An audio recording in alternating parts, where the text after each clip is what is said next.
गए हैं तो हम अपनी क्लास स्टार्ट करते हैं।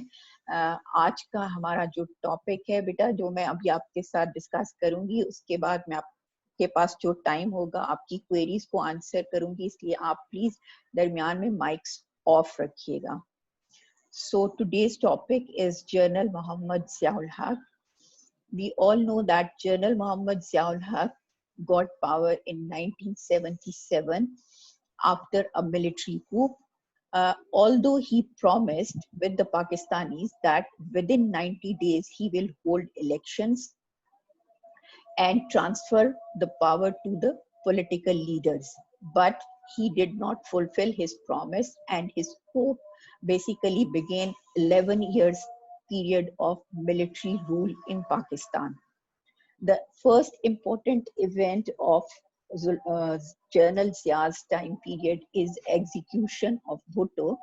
We all know that Bhutto had a charge of murder of Ahmad Raza Kasuri, and according to this charge, the judiciary gave him the penalty of death, and he was hanged on 4th April 1979. Then we will discuss the important events here. The first event was PCO.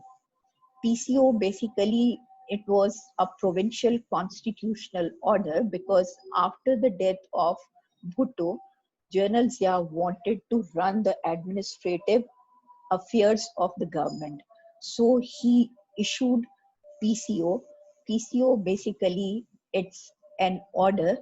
According to this order, all political parties were banned.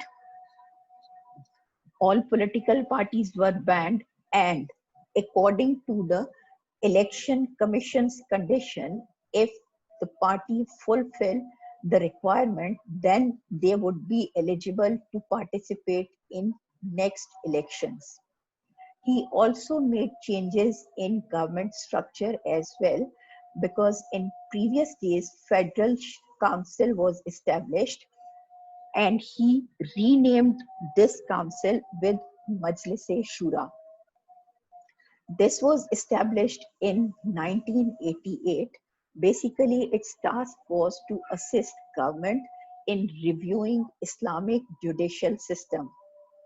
And all federal ministers and state ministers were working as an ex officio as a member of this Majlis-e-Shura. We also see that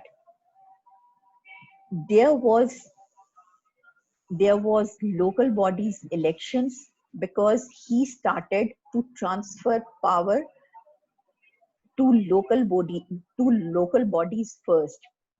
In 1983, he held elections for local bodies. In this way, he showed that he is transferring power to the grassroots level.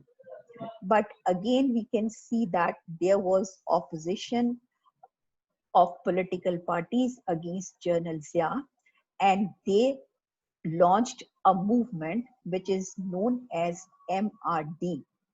MRD, it means that Movement for Restoration of Democracy. This movement was launched by all the political parties.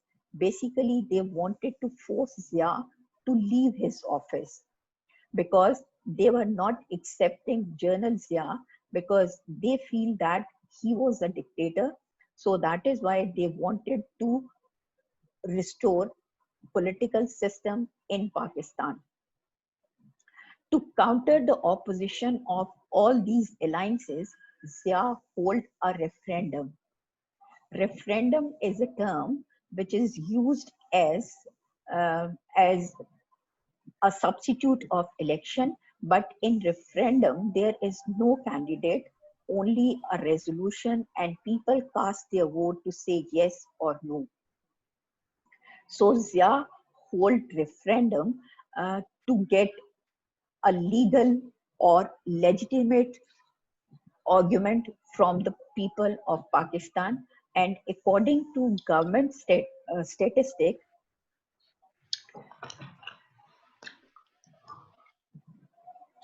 according to government statistic, they got 97.7% vote. Ma'am बेटा आप अपना अब्दुल्ला आप अपना mic off कर दें please बेटा. Okay sorry ma'am. Thank you जी. So I continue. In referendum, Zia got 97.7 vote. So it means that majority of Pakistani gave the right of Zia to continue his rule with the implementation of Islamic reforms, right? The next event which we will discuss here, that elections. General elections, it means that the National Assembly and Provincial Assembly elections were held in 1985 on non-party basis, because I have discussed you earlier as PCO. So according to PCO, there was no political party in Pakistan. That is why in 1985 elections were held on non-party basis, and according to the result of these elections, Muhammad Khan Junejo became the Prime Minister of Pakistan and the President remained General Ziaul Haq. We also see that the important reforms of General Zia's time period, which is known as Islamization process. So now we will discuss the Islamization process here, and we will also know about the objectives and steps taken under this process. We will also analyze different reforms, that what positive and what negative impacts we will get after the implementation of these reforms as well. यहाँ मैं एक और चीज भी add करना चाहूंगी, because different exam question required different type of information. So I'll discuss with you these reforms with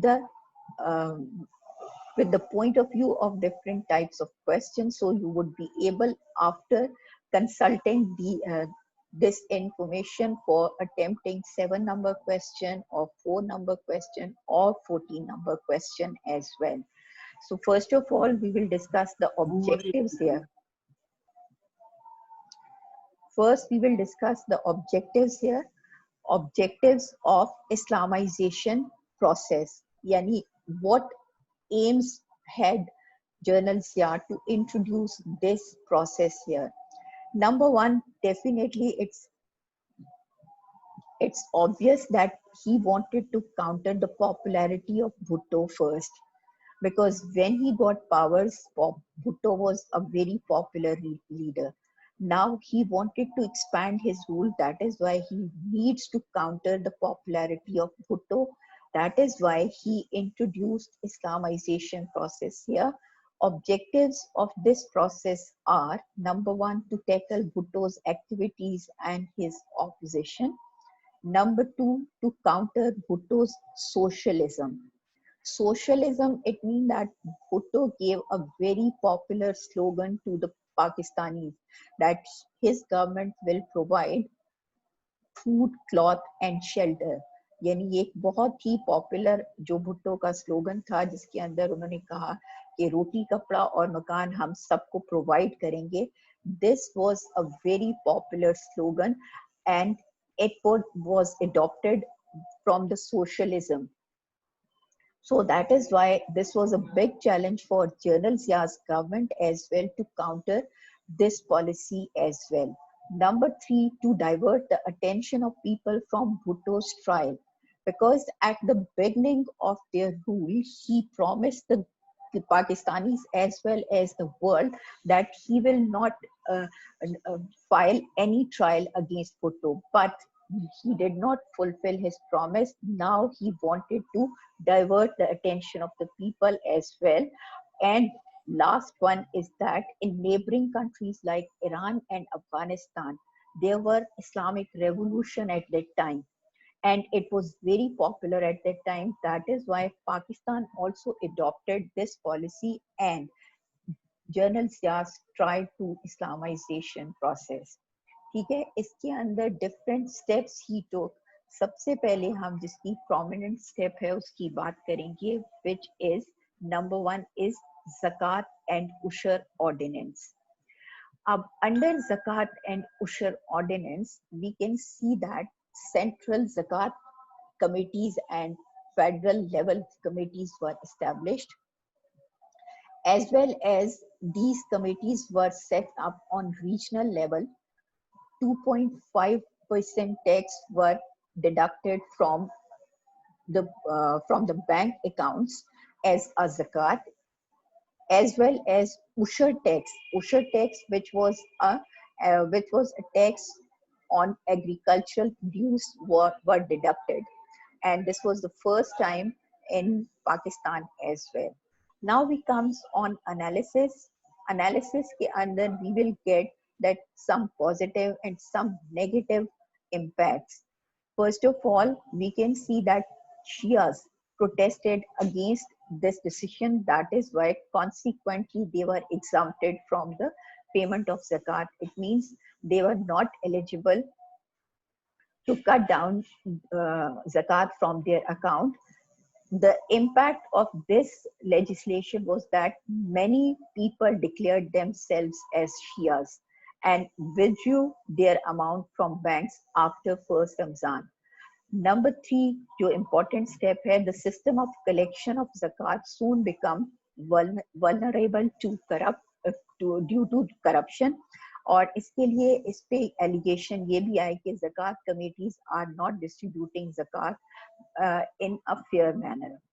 Number 2 important step was interest-free banking. In 1981, interest-free banking system was introduced, और इस सिस्टम के लिए जो account को name किया गया वो था profit and loss sharing account. So a new account introduced by the banks, and people were free to join or to open their accounts in profit and loss share accounts. But when we see the analysis here, we also see that it helped in increasing Islamization and consequently stabilizing the economy by replacing interest.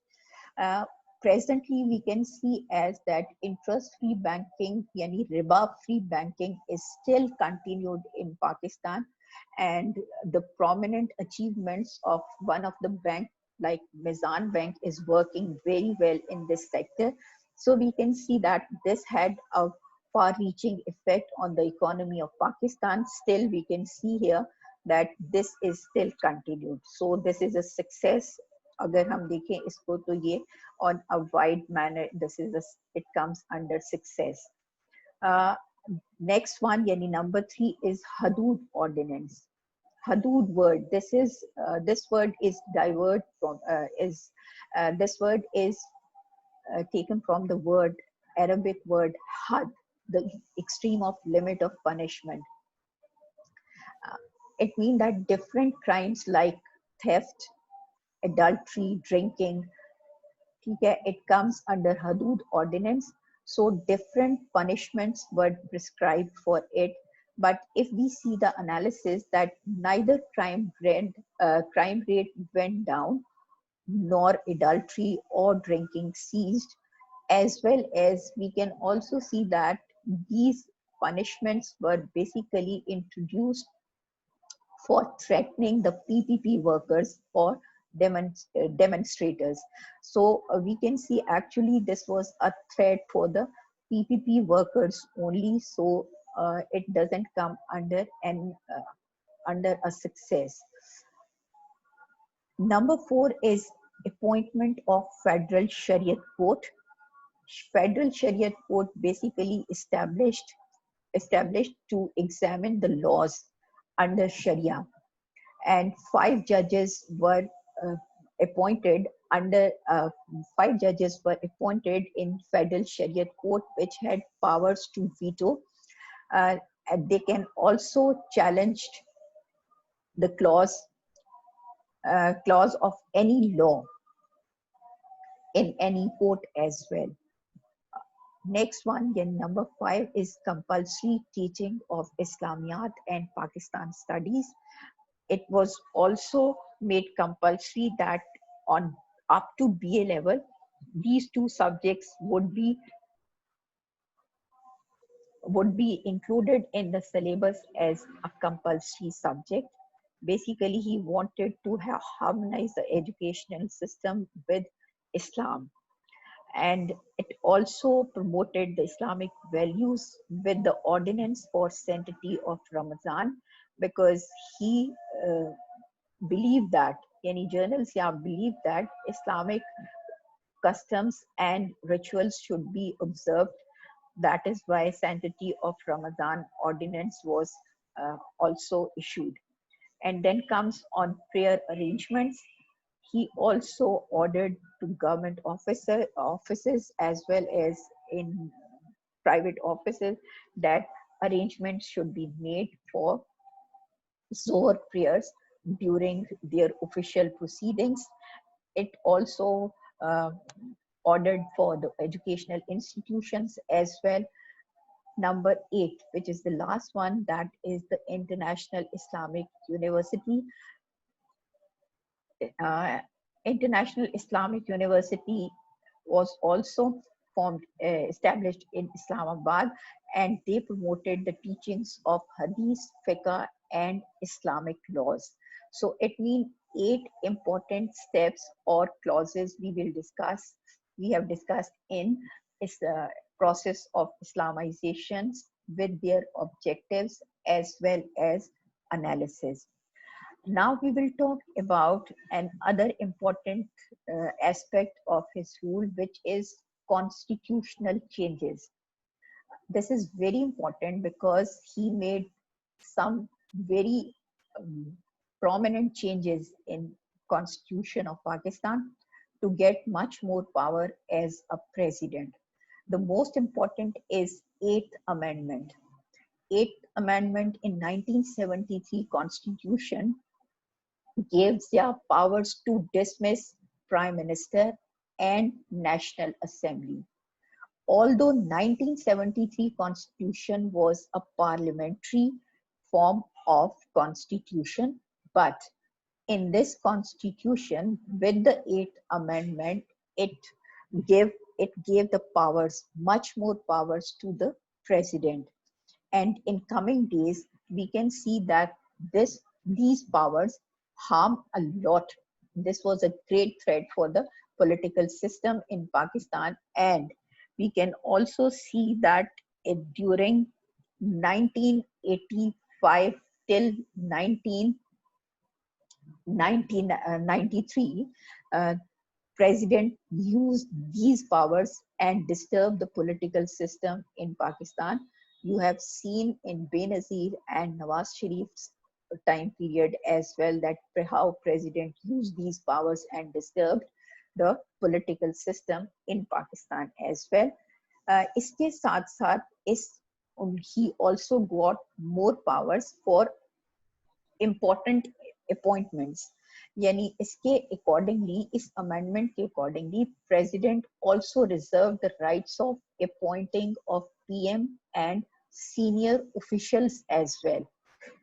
इसमें देखो, इससे पहले देखो parliamentary system के अंदर this was very strange that president have more powers as compared to the prime minister. So इसको बाद में जो 13th amendment के through नवाज शरीफ गवर्नमेंट के अंदर इसको रिमूव कर दिया गया, राइट? इसके बाद हम एक और इम्पोर्टेंट चीज देखते हैं, because we have already read के इलेक्शंस 1985 के बाद Junejo was the prime minister. So prime minister Junejo के दरमियान there was a rift between Zia and Junejo. It means that the rift between president and prime minister, rift was started after the Ojri camp incident as well as some other issues. For example, Zia preferred presidential system of government in Pakistan, while definitely Junejo was in favor of parliamentary system, as well as Prime Minister Junejo also criticized Zia that you must hold one office at a time, while he was holding two offices, yani as a president and army chief at a time. Number three, Junejo also removed some key journals against Zia's consent after Ojri camp incident. So these were the reasons of rift between Zia and Junejo. Now we will see the Ojri camp incident as well. You all know that Ojri camp was a ammunition camp between the twin city. I mean, it was in Rawalpindi in 1988. There was a destruction and a large number of casualties take place. So Junejo appointed a committee to investigate the affairs. And according to their recommendations, Junejo decided to take action against General Akhtar and General Hamid Gul. Definitely, this was not acceptable for the army and army chief, which was General Zia. Okay? So General Zia dismissed Junejo's government because he felt that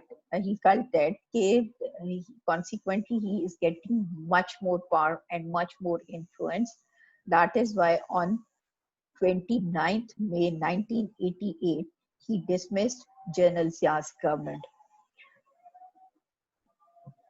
But again, we are going to end of General Zia's government here, which take place in an air crash. On 17th August 1988, Zia was died in an air crash. Okay? He was not only he flew from an army base from at Bahawalpur, or there were some important journals as well as American ambassadors were also traveling with him. But after the air crash, Chairman Senate Ghulam Ishaq Khan became acting president of Pakistan, and he supervised the process of elections which were held in October 1988. And Benazir Bhutto became the first female prime minister of Pakistan after winning elections. So General Zia's time of rule ended after his death in August 1988. So this was the end of General Zia's rule. Now we have complete this topic, General Ziaul Haq. You can ask your queries if you have any. Please share your queries if you have. G.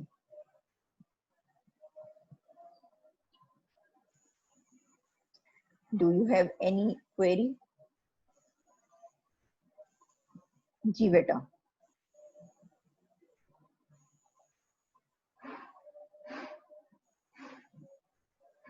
You don't have any query? Musa, all are very clear.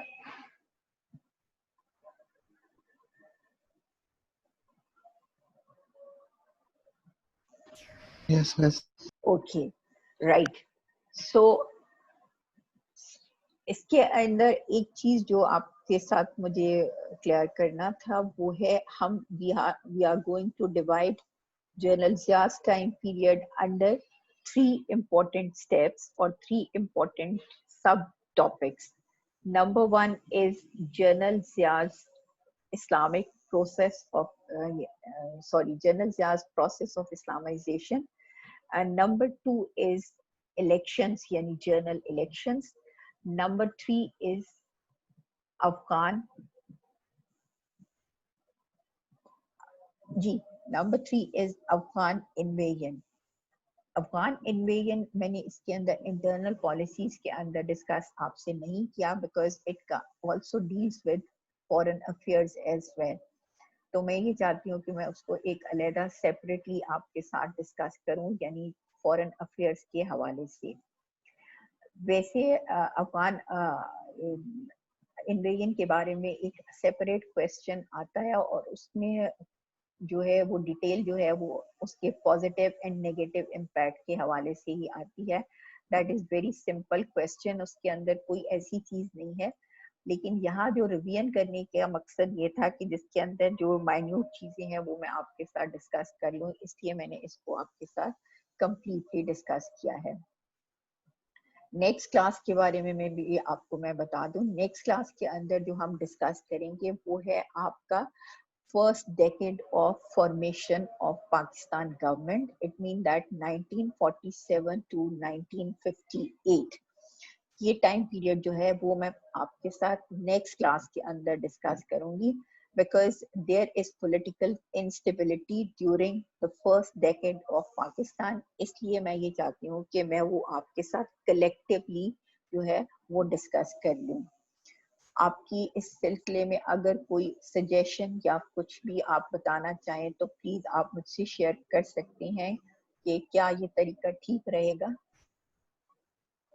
Next class के लिए जो topic मैं आपको बता रही हूँ ये ठीक रहेगा आपके ख्याल में, या आपको कोई और टॉपिक जो है वो इसके अंदर डिस्कस करना है?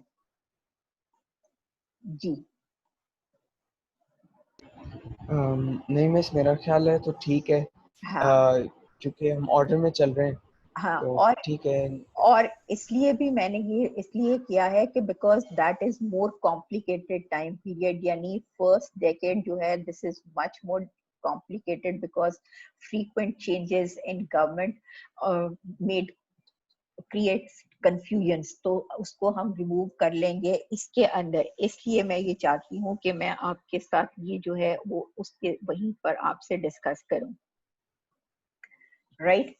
इसलिए मैं ठीक है उसको मिस। आपके साथ कलेक्टिवली डिस्कस करूंगी और साथ श्योर। ही मैं उसको रिलेट करूंगी आपका imposition of first martial law के साथ। उसको रिलेट करते हुए मैं इस टॉपिक को कंप्लीट करूंगी। अब मैं आपसे ये भी को थोड़ा सा रिकैप दे दूं कि मैंने समर ब्रेक से पहले मैंने आपके साथ सेक्शन 1 और सेक्शन 2 जो है उसको कंप्लीट किया था, मगर समर ब्रेक के बाद हमने दोबारा से सेक्शन 2 को कंटिन्यू किया। तो सेक्शन 1 और सेक्शन 2 को हमने अब दोबारा रिवाइज कर लिया है। If you have any problem in section 1 or section 2, so please tell me those topics so I can organize a class with your problems और फिर मैं उसके अंदर वैसी ही प्लान कर सकूं। So tell me if you have any problem in section 1 or section 2, or it is all done or you don't have any problem. Please tell me. जी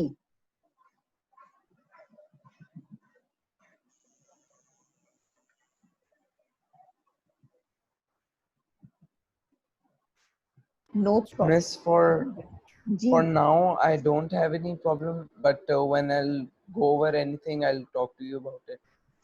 अच्छा, right.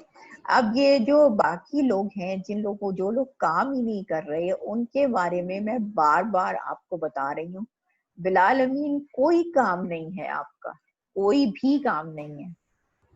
Miss, मैं अभी एक असाइनमेंट पे काम कर रहा हूँ जो आपने लास्ट असाइनमेंट पोस्ट की थी अबाउट राउंड टेबल कॉन्फ्रेंसेस, उस उसके पे मैं बाद काम भी कर रहा हूँ। उसके बाद भी मैं एक असाइनमेंट अब कल भी मैंने पोस्ट कर दी है, फिर भी वो भी असाइनमेंट करनी है बेटा।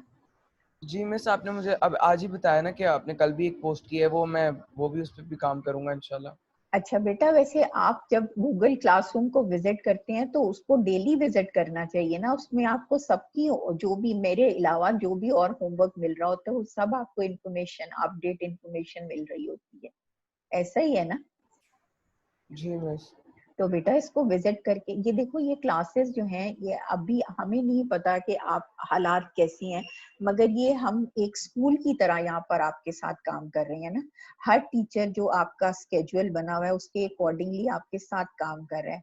तो इसका मतलब ये है कि ये जो हमारे पास इस वक्त प्रेजेंट सिचुएशन है इसके अंदर तो हमको बहुत ज्यादा रिस्पॉन्सिबल वे से रिस्पॉन्ड करना है, क्योंकि अगर हम नहीं करेंगे, देखो बिलाल एक, और बिलाल के अलावा बाकी सब क्लास से भी मैं ये बात कह रही हूँ, देखो बेटा ये जो प्रोसेस है यानी जो लाइफ है वो रुकेगी नहीं, ये तो चलती रहेगी। अगर हमने अपने टाइम को अच्छे तरीके से इस्तेमाल किया तो हमें फायदा होगा, जो लोग अच्छे तरीके से इस्तेमाल नहीं करेंगे उनको नुकसान ही होगा। और देखो जो नुकसान होता है उसको जो आपको बर्दाश्त करना जो होगा ना वो बहुत उसके कॉन्सिक्वेंसेस बहुत बुरे होंगे। इसलिए अपने टाइम को वेस्ट मत करो। स्कूल ने आपके लिए पूरी क्लासेस को ऑर्गेनाइज किया हुआ है, टीचर आपकी क्लासेस ले रही हैं, आपसे पूछ रहे हैं जो प्रॉब्लम है। अब आपका फर्ज बनता है कि वो सारा काम आप उसी तरीके से रेगुलरली करो। आप सब समझदार लोग हो, आपको पता है क्या चीज सही है क्या चीज गलत है। आप बहुत आसानी के साथ गलत और सही में तमीज कर सकते हैं। देखो बस ये है कि हमारा वर्कलोड दरअसल काफी बढ़ गया है अब, क्योंकि अब इस तरह आया था ना, there 2 assignments for 2 lectures in the week। इसी तरह आपके अलावा भी मिस जितने टोटल 9 सब्जेक्ट्स हैं हमारे, 2 लेसन्स होते हैं in a week, that means 9 into 2 18 assignments, right. तो वो फिर क्योंकि हमारा क्लास वर्क सेपरेटली अब नहीं होता, तो वो सारा वो होमवर्क एज अ होमवर्क ही मिल रहा है ना हमें, ऑल वर्क इन होम। एक बेटा So, एक थोड़ा मिनट, सा वर्कलोड बढ़ गया है। नहीं बेटा एक मिनट, अब देखो मैं अपने बारे में बताती हूँ। मैंने जो तुम्हें कल असाइनमेंट यानी जो कल गुजर गया थर्सडे को मैंने जो तुम्हें असाइनमेंट दिया उसके लिए I have given you much more time. मैंने आपको असाइनमेंट की सबमिशन का टाइम रखा 27th, यानी 25th को मैंने दिया ना आपको असाइनमेंट, और मैंने 27th जो सबमिशन डेट रखी है। इसका मतलब enough time we are giving you, है या नहीं? से यस और नो? यस मिस, वो तो है, मगर मिस और सब्जेक्ट्स भी तो हैं मिस उसके तो साथ, बेटा मेरी बात बाकी सुनो, सब्जेक्ट्स सब लोग भी तो सब लोग इस तरह से देखकर कर रहे हैं ना, इस तरह तो नहीं हो रहा ना। एक दिन के अंदर जो 24 घंटे हैं, अगर आप उसको जरा थोड़ा सा बिलाल इसको थोड़ा सा आप खुद करो, काउंट करो। ये काम मुश्किल नहीं है। जो लोग आपके जो क्लास फेलो हैं, जो लोग काम दे रहे हैं, वो भी उनके पास भी तो ये 24 घंटे हैं और वो भी आप ही की क्लास में काम कर रहे हैं, है या नहीं? इस बात में यस या नो? से यस या नो? जी मिस तो फिर इंडीड। हाँ इंडीड डेफिनेटली। सो बेटा हमें अपनी जो गलत बातें हैं उनको नहीं देखना है। अब हम आर्ग्यूमेंट तो गलत तरीके से मैं भी 50 एक ढूंढ सकती हूँ। देखो जो मैं बात करती हूँ, मूसा काशिफ को देखती हूँ, हसन को देखती हूँ, इसके अलावा उमर की भी इतना रेगुलर नहीं है, मगर मूसा और हसन ये तो इतना रेगुलरली, यानी उन्होंने कभी कोई असाइनमेंट मिस नहीं की, वो चाहे बिफोर ब्रेक हो या आफ्टर ब्रेक हो। समर ब्रेक की बात मैं कर रही हूँ। देखो वो भी तो तुम्हारे क्लास फेलो हैं या नहीं? वो भी सारी मिस काम कर मगर रहे हैं अब या? हर ब्रेन एक जैसा तो नहीं होता ना मिस, अच्छा हर ब्रेन माशाल्लाह, हर बच्चा एक जैसा तो नहीं होता मिस। माशाल्लाह माशाल्लाह, बिल्कुल सही बिलाल। यानी अभी भी ये तुम्हें मेरी बात की समझ नहीं आ रही? ठीक है, गुड, बहुत मिस अच्छी मुझे ये बात। बात समझ आ गई है कि हर बच्चे के लिए काम एक जैसा है, वर्कलोड एक जैसा है, मगर हर बच्चा तो एक जैसा नहीं है ना मिस। यानी हर बच्चा एक जैसा नहीं कि जो बिलाल अमीन है उसने आज तक कोई असाइनमेंट सबमिट नहीं की, तो इसका मतलब उसका क्या बच्चे का ग्रेड क्या होना चाहिए? खराब मिस। हाँ जी, इसका मतलब फिर तुम खुद समझ रहे हो कि हर बच्चा एक जैसा नहीं, इसलिए तुम वो डिजर्व करते हो, ऐसा ही है। अब ये देखो तुम्हारी स्टेटमेंट है। नहीं मिस, इंशाल्लाह आई विल इंप्रूव, मैं कोशिश पूरी हाँ, करूंगा। क्या बात और टाइम को वेस्ट नहीं करना। अब ये सारी बातें जो है बाकी सब लोग भी सुन रहे हैं, ये अब्दुल्ला भी सुन रहे हैं, अब्दुल्ला बाबर भी सुन रहे हैं, और अब दूसरे अब्दुल्ला भी सुन रहे हैं। अब्दुल्ला बाबर और बिलाल अमीन तो सुन रहे हैं, दूसरे बिलाल भी सुन रहे होंगे। अगर तुम काम नहीं करोगे बेटा, इसका मतलब तुम खुद बता रहे हो कि तुम्हारा ग्रेड क्या होना चाहिए। ये मैं नहीं बता रही, ये तुम बता रहे हो कि तुम्हारा क्या ग्रेड होना चाहिए। इसलिए तुम जो डिजर्व कर रहे हो यानी जो तुम चाह रहे हो तुमको वो मिल जाएगा इंशाल्लाह। सो प्लीज मैं तो तुमको सिर्फ नसीहत करूंगी, मेरा काम सिर्फ नसीहत करना है। हाँ, मैं जहां भी तुमसे बार बार पूछ रही हूँ, जहां तुमको कोई प्रॉब्लम आ रही है प्लीज तुम मुझसे पूछो, मैं उसी तरह से तुम्हारा लेसन प्लान करूंगी और उसी तरह से तुम्हें समझाने की कोशिश करूंगी जैसे हम क्लास में एक दूसरे के सामने बैठकर काम करते थे। ठीक है बेटा? अच्छा जी बेटा। मिस, मेरा एक छोटा सा सवाल था, हमारे पास टाइम है? क्लास में भी जी, कितना टाइम है इन दोनों में? एक मिनट है, बोलो। मिस, वो राउंड टेबल कॉन्फ्रेंसेस का जो क्वेश्चन था ना, जी बेटा। उसमें पूछा हुआ था कि why was it necessary to hold 3 round table conferences. जी बिल्कुल अब बिल्कुल। इशू ये है कि मैंने उसमें आंसर सारा लिख दिया था जी। For the reason round hmm, conference be held, मगर जी मैं कंफ्यूज हो रहा था इस जी। बात में कि मैंने ये बताना है कि तीन राउंड टेबल कॉन्फ्रेंसेस होने की क्या वजह थी। हाँ बिल्कुल, तुमने फर्स्ट की रीजन बता देनी है, सेकंड की रीजन बता देनी। यानी फर्स्ट किस वजह से हुई, जाहिर है फर्स्ट की के अंदर क्योंकि कांग्रेस नहीं थी तो सेकंड होनी पड़ी। सेकंड के अंदर जो अच्छा, गांधी का रोल था वो देखो रिजिड रोल था, इसलिए थर्ड होनी पड़ी। ऐसे ही बता रहे हो ना बेटा? मतलब हमने वो है ना, हमने ये बताना है कि 3 क्यों हुई राउंड जी टेबल कॉन्फ्रेंस, बिल्कुल राइट? हमने ये नहीं बिल्कुल। बताना कि generally over round table conference की क्या वजह थी। नहीं नहीं, बिल्कुल ऐसे ही बता रहे हो ना, ओके ऐसे ही ओके, बता दो। ठीक है, थैंक यू। सही। Okay so miss. सो बेटा अब 1 मिनट रह गया, सो मैं तुमसे अल्लाह हाफिज कहूंगी और इंशाल्लाह नेक्स्ट के अंदर क्लास के अंदर तुमसे फिर मिलेंगे। ठीक है बेटा? अल्लाह ठीक है हाफिज। मिस। अल्लाह हाफिज। अल्लाह हाफिज मिस। अल्लाह हाफिज।